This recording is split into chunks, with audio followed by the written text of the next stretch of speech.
কিছু সমষ্টি দুই এটা সমষ্টিত তাৰমানে আমাৰ কিছু মতৰ অমিল হ'ব বা আমি অংকটো নিমিলিব, কিন্তু মই ভাবোঁ যে আমি যদি আলোচনাত মিলিত হওঁ নিশ্চিতভাৱে আমি ইয়াৰ সমাধান সূত্ৰ আমি উলিয়াবলৈ সক্ষম হ'ম। আমি অসম গণ পৰিষদ দলে এই মুহূৰ্তত বন্ধুত্বপূৰ্ণ প্ৰতিদ্বন্দ্বিতা আমি বিচৰা নাই।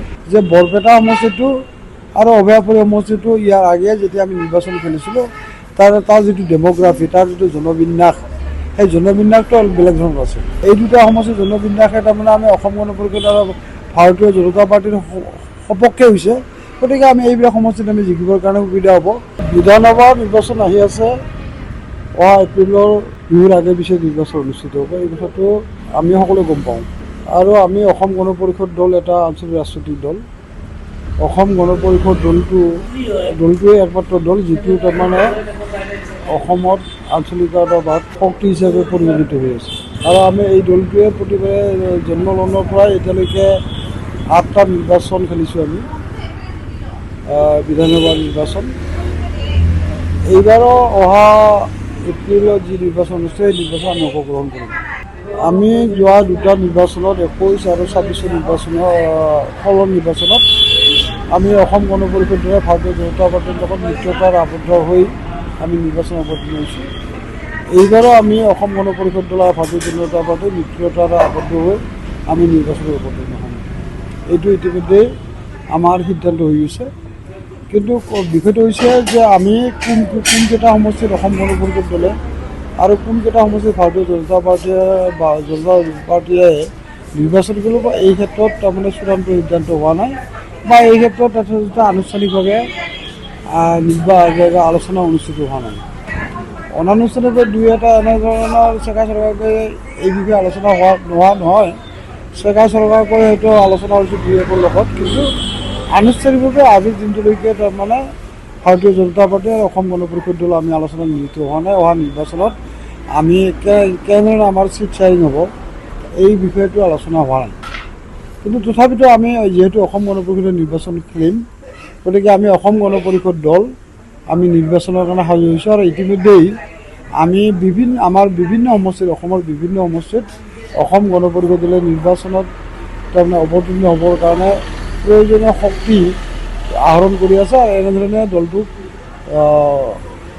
আগুৱাই লৈ গৈ আছে। আৰু আমি ভাবোঁ যে এতিয়া আমি যোৱা 21 নিৰ্বাচনত যিমান শক্তিশালী আছোঁ, আজি 2026 চনৰ নিৰ্বাচনত তাৰ দুগুণ শক্তি বৃদ্ধিৰে আমি নিৰ্বাচন অৱতীৰ্ণ হ'বৰ কাৰণে আমি অসম। ডেফিনেটলি কিছু সমষ্টিত দুই এটা সমষ্টিত তাৰমানে আমাৰ কিছু মতৰ অমিল হ'ব বা আমি অংকটো নিমিলিব, কিন্তু মই ভাবোঁ যে আমি যদি আলোচনাত মিলিত হওঁ নিশ্চিতভাৱে আমি ইয়াৰ সমাধান সূত্ৰ আমি উলিয়াবলৈ সক্ষম হ'ম। বন্ধুত্বপূৰ্ণ প্ৰতিদ্বন্দ্বিতা আমি অসম গণ পৰিষদ দলে এই মুহূৰ্তত বন্ধুত্বপূৰ্ণ প্ৰতিদ্বন্দ্বিতা আমি বিচৰা নাই।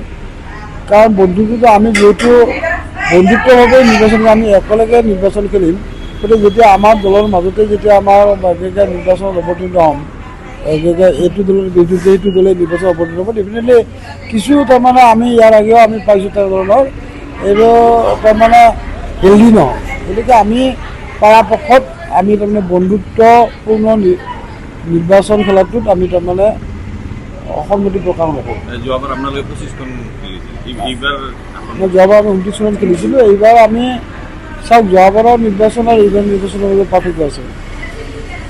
তাৰমানে 21 নিৰ্বাচন আৰু 26 নিৰ্বাচনৰ মাজত পাৰ্থক্য এইটোৱেই যে সমষ্টিসমূহ পুনৰ নিৰ্ধাৰণ হোৱাৰ ফলত কিছুমান সমষ্টি আমাৰ মিত্ৰজোঁটৰ সপক্ষে আহিছে। এতিয়া ধৰি লওক, আমি যদি উদাহৰণ হিচাপে মই দুই এটা উদাহৰণ আপোনালোকক দিব বিচাৰিছোঁ যে আগৰ অভয়াপুৰীটো, আগৰ বৰপেটা সমষ্টি, আমি যদি এই দুটা সমষ্টিৰ কথাই ক'ম, মই বৰপেটা লোকসভা সমষ্টিৰ অন্তৰ্গত দুটা সমষ্টিৰ কথাই ক'ম যে বৰপেটা সমষ্টিটো আৰু অভয়াপুৰী সমষ্টিটো ইয়াৰ আগে যেতিয়া আমি নিৰ্বাচন খেলিছিলোঁ তাৰ যিটো ডেম'গ্ৰাফি, তাৰ যিটো জনবিন্যাস, সেই জনবিন্যাসটো অলপ বেলেগ ধৰণৰ আছে। আজিৰ দিনটোত সমষ্টি পুনৰ্নিৰ্ধাৰণ হোৱাৰ ফলত যিটো এই দুটা সমষ্টিৰ যিটো জনবিন্যাস হৈছে, এই দুটা সমষ্টিৰ জনবিন্যাসে তাৰমানে আমি অসম গণ পৰিষদ আৰু ভাৰতীয় জনতা পাৰ্টীৰ সপক্ষে হৈছে। গতিকে আমি এইবিলাক সমষ্টিত আমি জিকিবৰ কাৰণে সুবিধা হ'ব, আমি জিকাটো নিশ্চিত। গতিকে এনেধৰণৰ তাৰমানে আমি যোৱাবাৰ যিমান চিটত খেলিছিলোঁ এইবাৰ সিমান চিটত খেলিম, তাতকৈ কমত খেলিম, তাতকৈ বেছি খেলিম এইটো নহয়।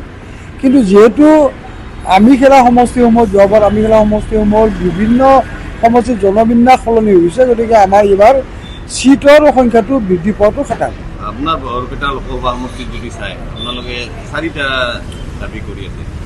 4টা 5টা নহয়, আমি তাৰমানে আমি ধৰি লওক বৰপেটা, বঙাইগাঁও, অভয়াপুৰী, বজালী এনেধৰণে আমি তাৰমানে ভালেকেইটা চিটত আমি আশা কৰিছোঁ। আমি 5-6টামান চিটত আমি আমাৰ সংগঠনটো আমি শক্তিশালী কৰিবলৈ সক্ষম হৈছোঁ। এতিয়া আলোচনাত মিলিত হ'লে আমি 4টা পাওঁ 5টা পাওঁ, সেইটো নিশ্চিতভাৱে ঠিক হ'ব বা আমাৰ স্পষ্ট হ'ব। কিন্তু আজিৰ দিনটোত আমি এতিয়াই ক'ব নোৱাৰোঁ যে আমি 4টা চিট খেলিম নে 5টা চিট খেলিম। বৰপেটা সমষ্টি আমি আজিৰ দিনটো কোৱাটো হৈছোঁ সমীচীন নহ'ব, এইকাৰণেই যে আমাৰ মাজত আলোচনা মিলিব, আমি আলোচনাত মিলিত হ'ম।